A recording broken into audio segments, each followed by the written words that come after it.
Good evening. My name is Helen Anthony, Councilwoman, and Chairman of the Committee on Finance, for the City of Providence City Council. Today is Thursday, February 1st, 2024, 5 p.m., and I'm calling for our regular meeting. Madam Clerk, would you please call the roll? Chairwoman Anthony. Present. Vice Chairman Taylor. Here. Councilor Underwood. Here. Councilor Sanchez. Here. Four present, no absent. You have a quorum. Thank you so much. And we are joined by our fellow councilors, Shelley Peterson and Althea Reyes this evening. Thank you so much for attending. We also have our Eddie Staub from the City Solicitor's Office, and we have an auditor of our auditors in the Costa, and also Donna Legion and Laura Gutierrez. So thank you so much all for coming. And so I would like, if it would be okay with our committee, to take item number 2 out of order. I'd like to do that first and then do item number 1 following that. So may I have a motion to amend the agenda? Second. Motion made by Councilor Anderbaugh, seconded by Councilor Taylor. All in favor? Aye. All opposed? So, Madam Clerk, if you would please read item number 2. Item 2, communications of His Honor, the Mayor, dated January 12, 2024, informing the Honorable Member of the City Council that pursuant to Section 302B and 1102 of the Providence Homeland Charter of 1980, as amended in Public Law, Chapter 45-50, Section 131 passed in 1987. He and the appointing Peter Martinez for 104 Meridian Street, Providence, Rhode Island, 02908, as a member of the Board of Licenses. For our term to expire January 31st, 2027, and respectfully submit the same for your approval. Mr. Mancini, if you wouldn't mind joining us at the table, and we'll have you sworn in before you begin. Please raise your hand. You swear under penalty of perjury that the testimony you're about to give is the truth, and nothing but the truth, so help you God.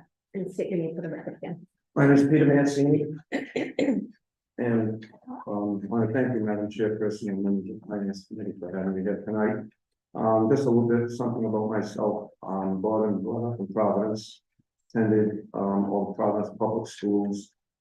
I went to Nelson Street when I was Kennedy School, George West, Mount Pleasant. Then I graduated from Roger Williams University. I then went to work for the state on the children, youth, and family for 33 years. And along the way, there was an opening on the Providence City Council, and I decided to run for it. Figuring I'd stay 1 term or 2 terms maybe, and I did 5.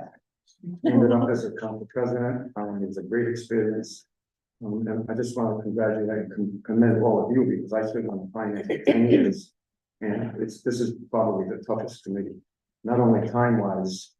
I can remember organizations coming in, all great organizations, all over for money. There's just so much to go around. You had to say no to some of these people. 5 years ago, Mayor was nominated me for Providence to the licensing board. And I've been on it. I finished the term of the gentleman for 2 years, but this is my 5th year. And I was fortunate enough for Mayor Smiley to reappoint me, and now I'm asking for your support. Board of Licenses, as many of you know, license almost a lot of things that you don't even realize in the city, but I understand that the biggest one of what we're associated with is the liquor license. And it's I can remember when I was on the city council, I would testify before them, you know, and I thought, well, I didn't want something in my head, I was going to get it. Little did I know, I mean, there are a lot of laws, rules, regulations, so forth and so on. We had testimony from the neighborhood, we had testimony from council people, other elected officials, the city solicitor's office gives a recommendation of the police department. And then we have some tough decisions. Some of the hardest decisions are in neighborhoods that have residential and commercial next to each other. And when you have alcohol, young kids, late at night, you're gonna have problems. I think with the number of liquor licenses we do have, I think we've done a pretty good job in maintaining And the other thing that I want to say is, today, and I remember when I was young, I was going to clubs. I don't remember shootings and stabbings. I really don't. I remember somebody might get in an argument, might punch somebody. But today, it's going very violent, so we have to be very, very cautious of that. As a former councilman, I try, we have to balance between the business and the neighborhood. And it can't always, come out the way that you want it to come out today. A lot of times, we can make a decision and then it's taken to the business regulations and they'll pin it right back and reverse our decision. We don't want that to happen too often because then it deteriorates our influence if everything we do is.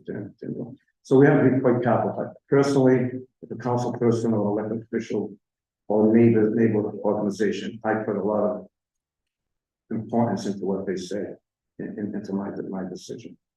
Other than that, if there are any other questions, I'll have to try to answer them. Well, I'd like to start. I'd like to thank you for your very, very long history of public service. I mean, you obviously feel passionate about the city. It shows in what you have done for the city, and I just appreciate you continuing. I lived in the same house for 74 years.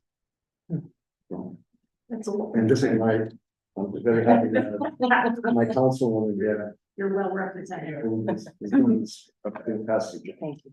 I just would like to start by saying, I think you've hit the nail on the head when you're identifying the issue. It's liquor license, it's the bars and the clubs. And you're right, in areas where you have residences up next to these bars. I mean, I've certainly been before the BOL, I'm sure many of my colleagues have. And I think there is, I guess I'm interested because, you talked about the balance. So you have to balance the business development, but you also have to take into consideration the effect those businesses are having on their neighboring communities. And I feel personally that it might be out of balance on that, not taking into consideration enough what is going on with the neighborhoods. But I'm not only speaking for myself, I hear a lot of complaints. And so I guess my question to you is, do you think we're in balance? And if we're not, how can we be more? I think each case is individual. You have to deal with it. I mean, some in our particular area up near Providence College, we have a lot of students there, and we have issues with some of the local bars. But when I was there in 1990, Providence College's attitude was, if the kids are not on campus, we don't want to hear it. It's changed a lot. So I think what we have to do in the neighborhoods, we have to get police more involved, neighborhood groups that really come before the licensing board in numbers. I'll be honest with you, I'm a little disappointed in I don't see a lot of groups coming. I see one or two people. I don't see, I remember when I was over for the board, I had 3 people with me. And that makes an impression. And I think Mayor Smiley spoken about giving police officers the machines to test the level of Noise. because a lot of attorneys come into us and they say, how do you know it's loud? You're just taking the word of the neighbors. You don't have anything on paper that says that this that decimals out. That's what I think. I'm sorry, I'm just going to take one more and then I'll open it up to questions. I usually don't kick off the questions, but I'm quite interested. Is there something to do, the rules and regs, those are created by the Board of License, correct? Yes, And how often are those reviewed? we just did them last year. Okay, so yearly, annually? Yeah, like the chairman, yearly. Yeah, Okay, and do you have to get anyone's approval on the rules and regs, or is it the something? board. Okay, In there, we have progressive discipline, which we go out there. If a club comes in and says first offense and it's a minor offense, we will give them a warning. The solicitor office will recommend a warning, give them a warning. The next one might be a fine, and then maybe a bigger fine. Then, closing establishing down what we did the other day. For 7 days is a pretty serious fine. okay, all right, I'm gonna open it up and I will just say that we've just been joined, which is gonna be great. Councilor Vargas and Councilor Pichardo, thank you very much for joining us. So, meeting members, any questions? No questions, it's the statement that, I've known Peter for over 30 years, working with the fire department, and also working in city council. And I'd like to thank you also for your service for the city, but also it's nice to know someone on the board, because as a new councilman last time, I had some issues with, a club or even, auto mechanic place. The Peter and talk to Peter and, figured out, kind of how to help the people, because it wasn't really, we were kind of shut up. Well, trying to shut the business over down. He just got over his head with COVID and then before the taxes and, Yeah. and, that was his livelihood, but he was very helpful and the whole board, I mean, Peter especially said, hey, this is what we can do, and, and he helped me through the process, because I didn't know. And he also helped me through the process with the club, which is now closed, and club flow, thank God, is going. Another club within there, but I just want to say thank you, and I highly recommend. Thank you. Counselor Randall. Yeah, two quick questions, and also really thank you for your many years of service and for continuing to serve even after you were done on council.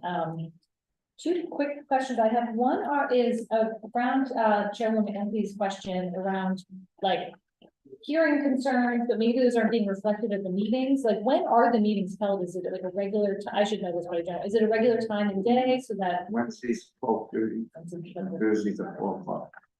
every Wednesday? Every Wednesday and Oh, wow. Thursday. Wednesday at 12:30, Thursday at 4, Okay. and emergency meetings at Yeah, plus emergency meetings. And where are they? the probate court Okay. on the 5th floor. Okay.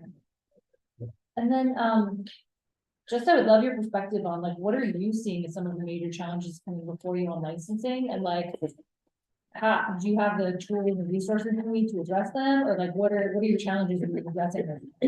I would just mention, not only the liquor licenses, but we've been having a lot of problems now with auto body shops. Body, auto repair, a lot of them on Broad Street. Parking their trucks on the sidewalk. Yeah. People coming, just leaving their cars anywhere, people getting back out of their driveway. We, obviously, the police have to be involved in that there. And, the other thing is that, zoning, like, if an establishment is in a zone that allows it to be there, you can't use the argument, it doesn't fit in our neighborhood. Yeah, We had that issue not too long ago near Wayland Square.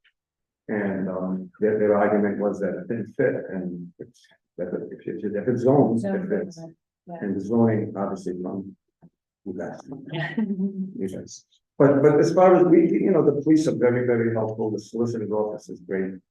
And we have our own attorney who advises on the legal aspects of it. Okay, And I get frustrated sometimes when, we try to help the neighborhood and do what's right with the city, and then it goes up to business regulations. They're strictly by the law, they're not as concerned about the neighborhood as we are.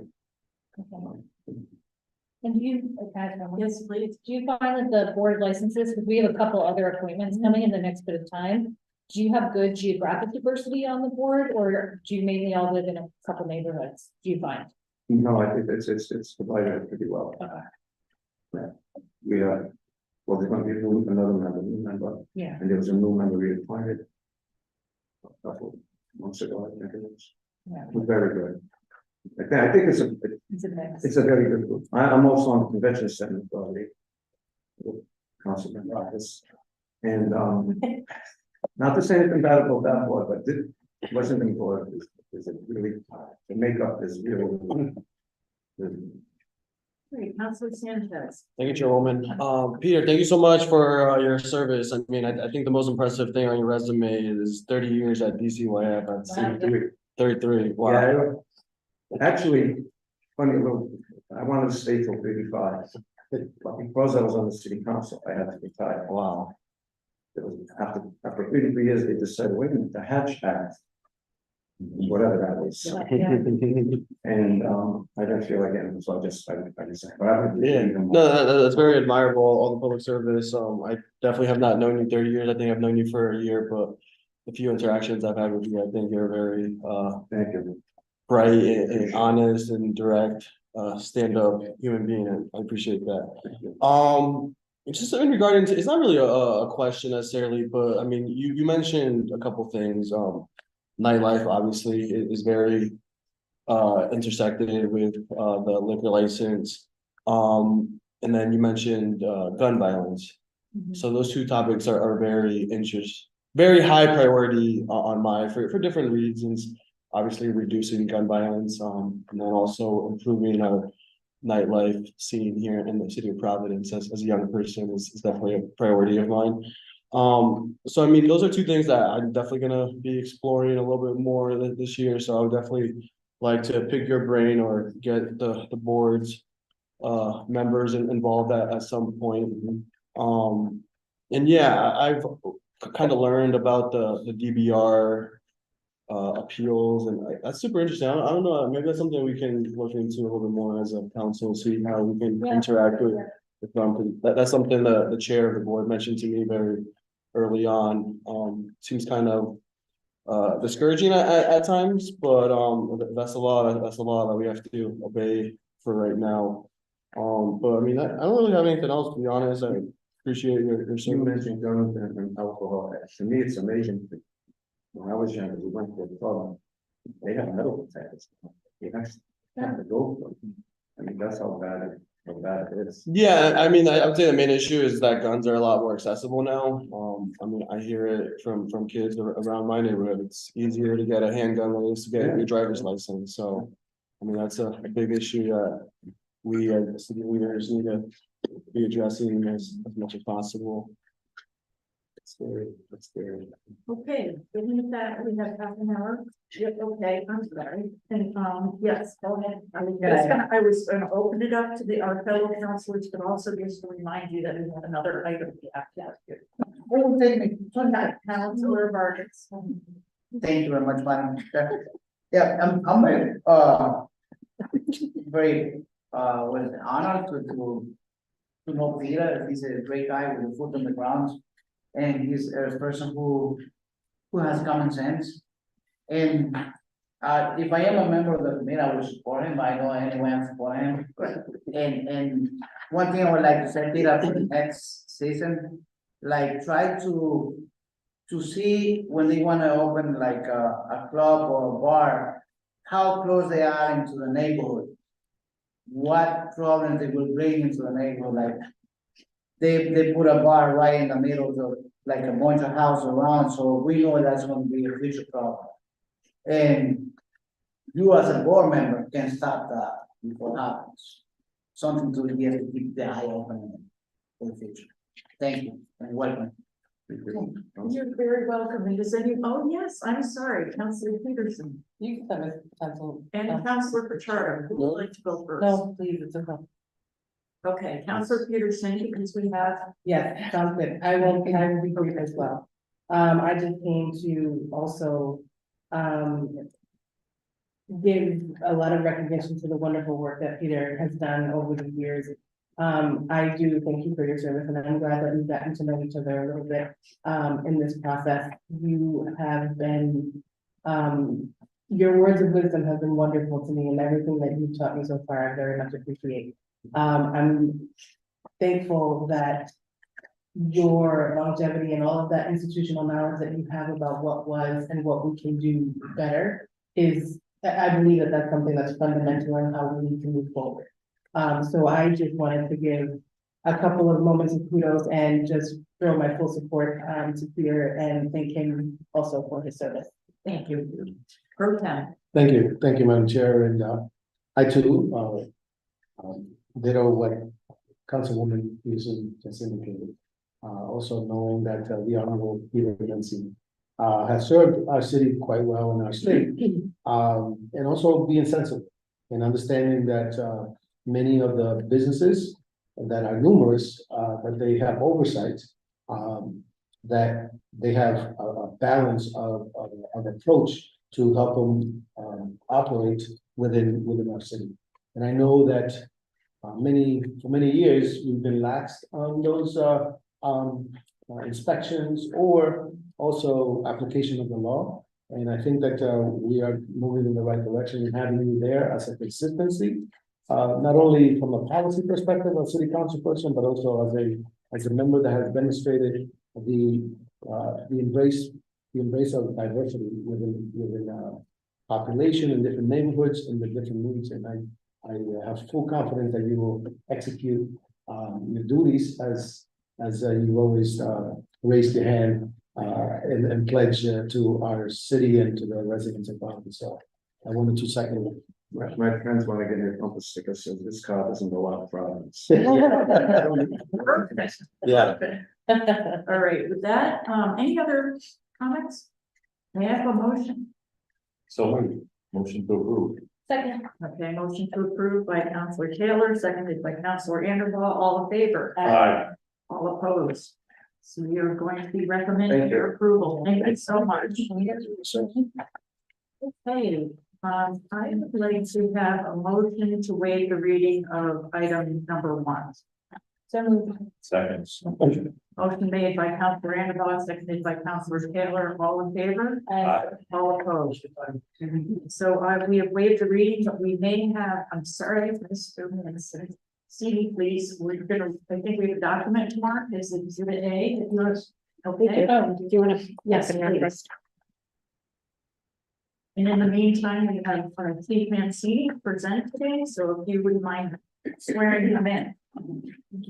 Please raise your right hand. Do you swear under penalty of perjury that the testimony you're about to give is the truth, the whole truth, and nothing but the truth to help you God? I do. Thank you. Lawrence Mancini, Chief Financial Officer with the. Okay, and then I have a motion to mark, this is, that I already did, this is document number, letter number. Okay. Second. All opposed? Okay, so the motion made by Counselor Taylor, seconded by Counselor Anderson, we are marking this as exhibit A. Thank you. Okay, Chief. Please proceed. Thank you, Madam Chair, members of the committee, members of the council. I appreciate the opportunity to be here this evening. The matter before you this evening is a companion and necessary instrument that follows the earlier action of this council to approve a 5-year capital improvement plan. So in late December, we January approved what was expected to be a $338 million 5-year plan in fiscal year 24 and fiscal year 28. During that time, and again this evening, we normally talk about the capacity of the city to afford funding and provision of those projects. The past practice, and we will continue to fund minimally in one tranche the first time, the first 2 years of that capital improvement plan, which includes FY24 and FY25. The sum total of all of those projects and attendant expenses equal $135 million. The matter before you this evening is to demonstrate the capacity of that opportunity to borrow $135 million. You have already granted, you have already approved a project and project list. So what will happen next is the mayor has filed a letter with you, asking for you to take consideration of the list of projects that will go before the Providence Public Building Authority at its next regularly scheduled meeting, which will be held on Tuesday, February 13th, at which time a similar presentation along with testimony will be provided by myself, the members of the Finance Department Administration, to provide them with this same testimony. The necessary step of the state law requires that the local authorities, the local council must approve that letter from the mayor, permitting the administration to go before the building authority, seeking their authority to borrow under the Public Building Authority's legal authority to borrow. I have before you a document that's prepared by Dr. Pierce, which is the city fiscal advisor, demonstrating the capacity that we can afford the $135 million. And I'm going to provide you with some additional detail. If you would mind, Madam Chair, I may have put it on page 1. It indicates the nature of the project to be $135 million. Expected to fund most projects that will be completed during FY24 and FY25. It was sized to include the pricing of the bond and the ability to include that payment 2 years forward by using the capitalized interest that we will earn from bond premium. We assume that the bond will close in July of 2024. For the benefit of this committee and members of the council, Once council approval has been granted, including this instrument that makes it from committee this evening and go before the full council, the provisions of state law permit that the city can spend or seek reimbursement anytime 60 days prior to your approval, right through the date of closing. So if there is a need to get some preliminary expenses, including architecture, engineering, investigative expenses, those expenses could be incurred or paid in sort of reimbursement with the bond closing proceeds, which will occur no sooner than July 1. And the reason for that is the city administration and finance always attempts to put the bond issue at the beginning of the fiscal year so that we would gain 1 year's worth of grace, if you will, on payment until it can be paid to the next budget, which that payment will be made from what's known as capitalized interest. The capitalized interest is earned on what's known as bond premium. Bond premium is a natural occurrence based upon the demand and the popularity of the bond issue. The city has been the beneficiary of outstanding bond premium in each of its last several bonds. It speaks to the confidence in the city's credit and the city as a capital city. The last time we did a CIP bond in March of 2020, it was 8 times oversubscribed. That means there were 8 investors for every 1 bond that was issued, showing you that when that occurs, there's a premium for that. The city is a beneficiary of that. Those funds can be used for additional project costs or to pay for the underwriting costs, or to put that money in what's known as capitalized interest. The capitalized interest account is used to make the first debt service payment a year later until the city's budget can receive it and afford the next payment, which when 1 bond issue falls off the city's bond indebtedness, this bond issue will slot in. So Hilltop has worked with the city previously, and of course, they worked mightily on this particular project. It'll be a 20-year bond, and soon it will close in July 2024. Interest-only payments through June 1 of 2027. Capitalized interest will occur in fiscal year 2025 and a portion of fiscal year 2026. To the extent that the natural occurring bond premium is generated, it may be applied to the capitalized interest, cost of issuance, or the underwriting costs. The conservative estimate for cost of issuance and underwriting costs is based on prior PBA bond issues for CIP. The good news is the market rates for this particular pricing, based on the pricing of January 26th, has come in at 4.347, which includes a 50 basis point, 1/2 of a full point buffer, if you will. So the true rate as of last Friday was 3.85%. In my time, borrowing anywhere under 4 and borrowing nearer to 3 is considered highly efficient, even under the market conditions that exist today for municipal financing. So we're still looking in good position to borrow at a rate that will be no greater than today based on market conditions, no greater than 4.35, but maybe as attractive as 3.85 or better. With that, the PBA's appropriation back rating is 1 notch below the city rating. Currently, the PBA is rated Baa1 and triple B by Moody's. Moody's and S&P Standard & Poor's routinely review the city, the public building authority, and the PRA's ratings to what's known as surveillance review. The city's financial department participates in those annually, provides all of the financial information to the city, including its current condition, its financial condition, and its most recent quarter. If I could ask that you turn to page 2. Page 2 is the pricing that's prepared by our outside fiscal agent, which is done independent of the city's finance department. The power amount borrowed will be $135 million. It's expected under current conditions to earn bond premium of $8.6 million, $8,676,000. It will close on or after July 3rd, 2024. The final maturity will be June 1st of 2044. The true interest cost today, pricing in 50 basis points additional, is 4.347.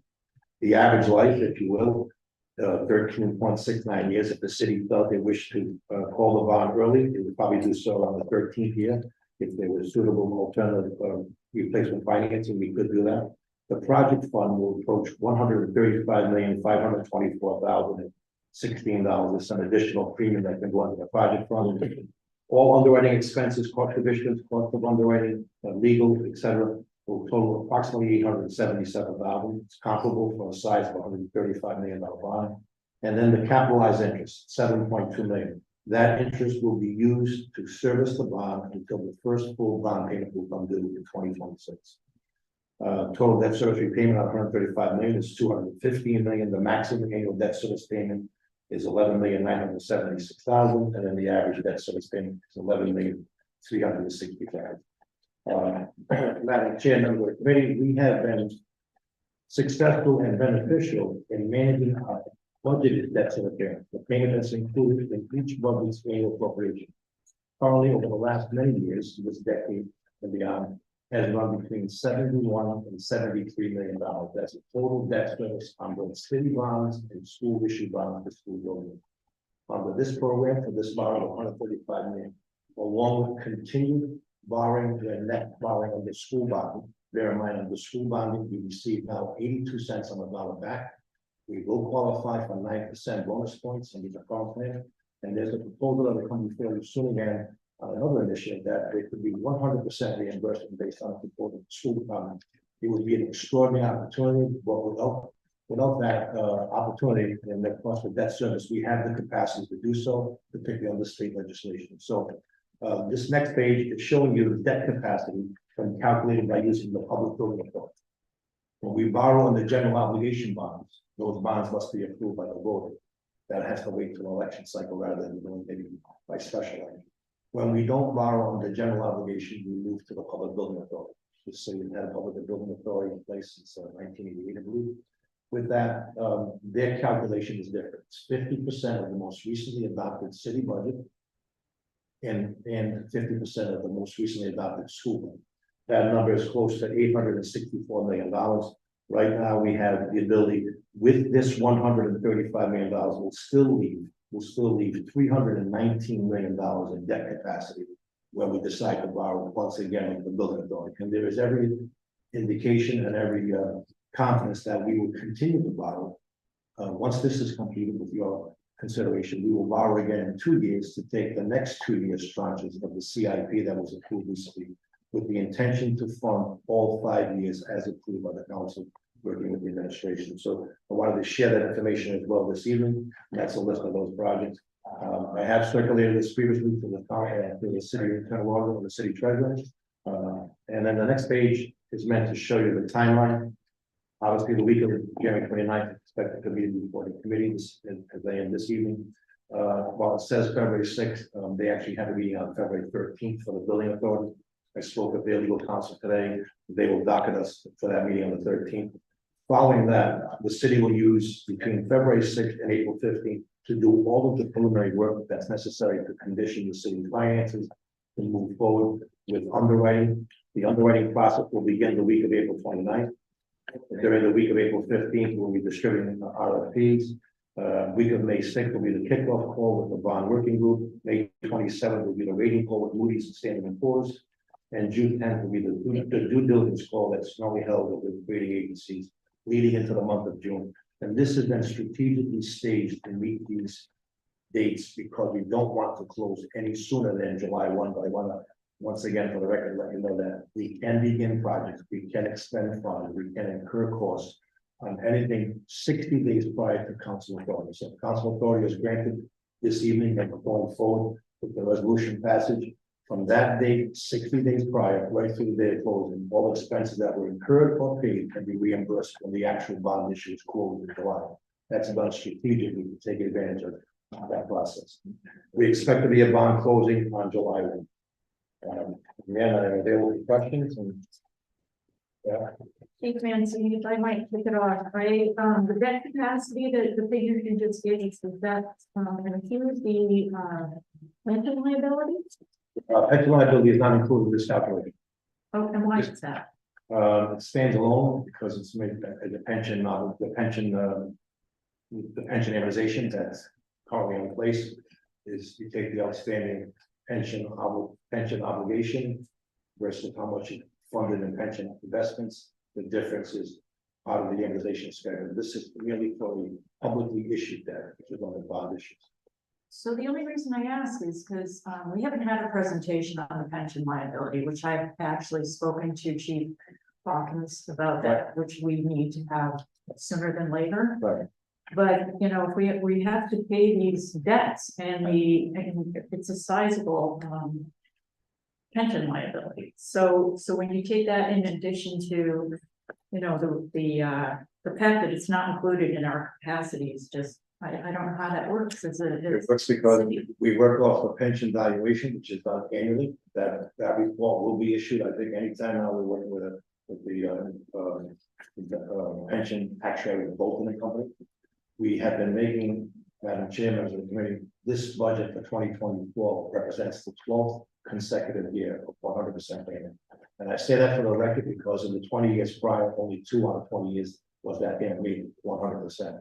And while it is a number that's at this point 86 million a year on the city side, we have met that by appropriation and part of our budget. The debt service that we issue for bonding, we have been spending close to 71 to 73 million a year. There is no debt issuance that occurs currently, and as we go forward, that will exceed that $73 million range, because as older bond issues mature and they fall off, the city then uses that capacity of the budget to recapitalize it. It's that service, but the two are unique and they are separately maintained calculations. I appreciate the message. Thank And then the second thing I wanted to raise was we did receive the 5-year budget projection. It was attached to our council agenda Yeah. on January 4th, 2024. And the projections there that we're going to be running a deficit beginning in fiscal year 25 of 7.1 million and continuing to rise through 2029 to 9,469,007. So I guess I'm just also worried, you know, that we are facing a deficit, and I just want to know from you how this borrowing is. So the borrowing, by Madam Chair, is included in those projections for the 5-year plan. Each of those 5 years includes the nominal amount of borrowing that we've already honored that have been issued, and will include projections based upon a new activity as that new activity has been approved by the council. We don't project that we have not yet gained permission for, so it does not include that. I'm sorry, so it does include the payments? It only includes the debt service that we learned as of the time of that report. Which doesn't include this. That's correct. Okay, I'm gonna open it up to committee members. Yes, Councilor Anderson. Thank you, Chairwoman. I have 2 questions. One is, so you talked, and thank you for being here, Mr. President. I was just jumping right in. I'm like, oh wait, say hello. You talked about doing the PBA process versus the general application bond, and can you talk a little bit about, like, are there different restrictions or rules based on like choosing those different paths? Can you just talk a little bit more about why we would choose one over the other? The difference really, you do a general obligation that requires voter approval. Yeah. So the sensitivity of waiting for a regular election would require you to do it once every 2 years at a minimum, sometimes every 4 years. The building authority, which has their own authority, and the calculation for that is different. To borrow as a general obligation instrument, it's based upon 3% of the city's most recent assessed value, less any new bond, less any existing bond issue debt. So it really is a matter of timing of the issue when it's needed most. I think the needs of the city and what have been identified certainly came before the council, including this committee, and it was given, I believe, good and full support. So rather than waiting until November, the general obligation of approval of the voters and then seek that process a year later, it seemed prudent to do so now. The interest rates are still attractive, it's still they seem to be viable. So the administration and I trust the council together saw fit to use the building authorities calculation using their authority to do this. And then will the school bonds then that we will hear at a future date, is the idea that that waits till November? So the school bonds, it's important to note that school bonds, because of the criteria that permits reimbursement. Yeah. In Providence, given the notion that we're a distressed community that has been calculated base reimbursement 82%. Almost all the projects qualify for bonus points. Yes. 9%. On the larger block of newly identified needs that approximate 400 million, there's that entire 400 million will be reimbursed in its entirety. But with that, when borrowing against school bonds, what is known as a special act financing, or the General Assembly will commit special act financing, which exempts you from the cap that you use for all of the borrowing. And that permits you to borrow legally, either under the Public Building Authority or the general obligation with voter approval. for amount that exceeds that, because the school bond is that note that you will be reimbursed. And in our community, minimally 82%, in most cases 91%, and on this most recent initiative, could be easily 91%, plus the 9% that's not part of reimbursement. May come by a memorandum of agreement, reimbursing the city and the school district for any savings that they earn, energy savings that they do. So, I think in that one, I know we're off topic, I think on that one, if you're borrowing all of that, the repayment is once generationally, once in a lifetime. Yeah. In terms of repaying 26 million on 665 million, that's extraordinary. Yeah, I just wanted to make sure I understood the timing. And then, just a minor technical thing, the CBA meeting is on the 13th. What time and where's that? Or can you? So the time is shall be held, at the, I believe in the second floor conference room at 444 West Street.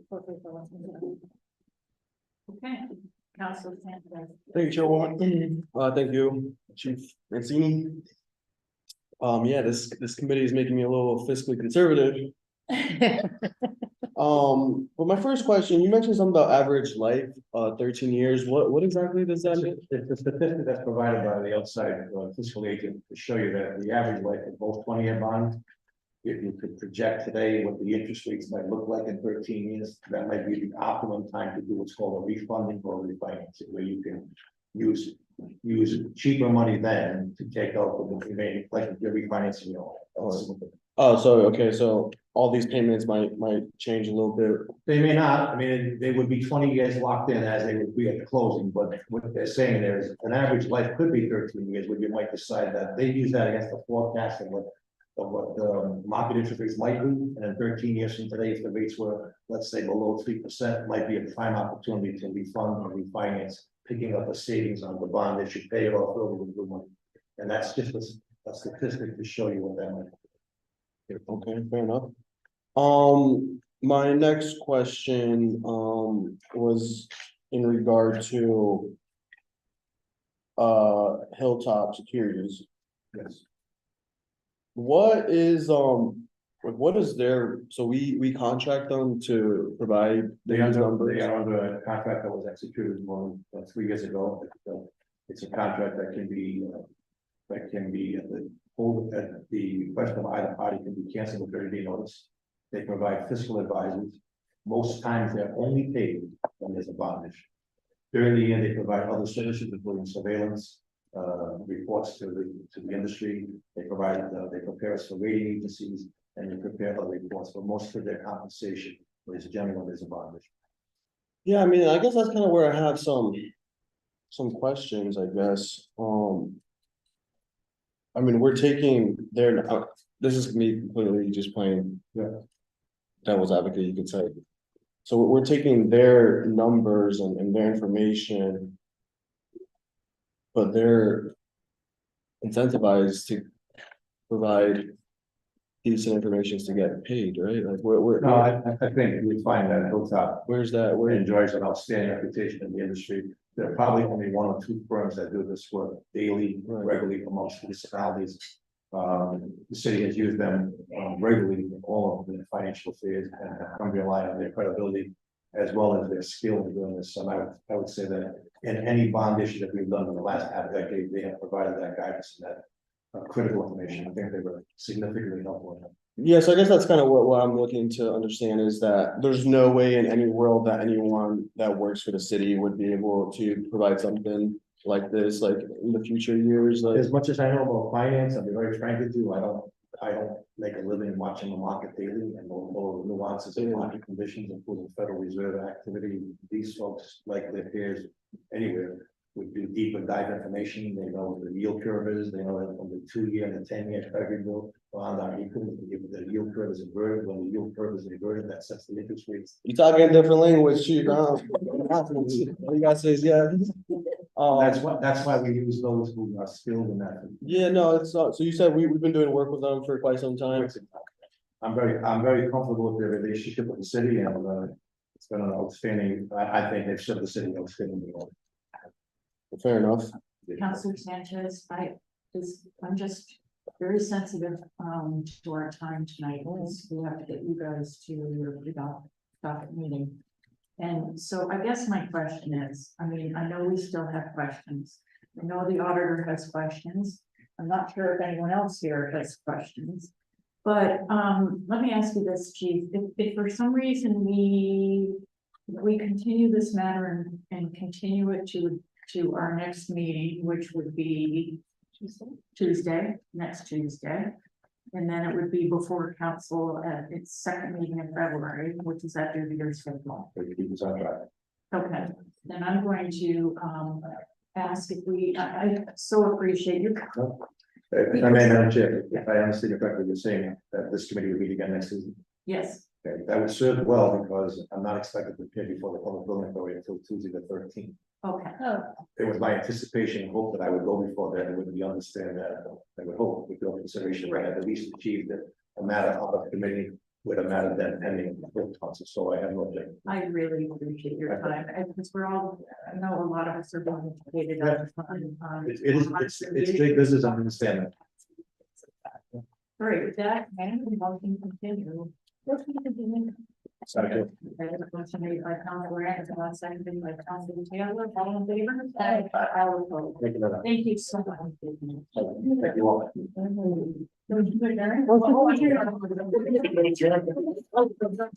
Why do you want to? I was like a counselor. Like, why are you? I put so.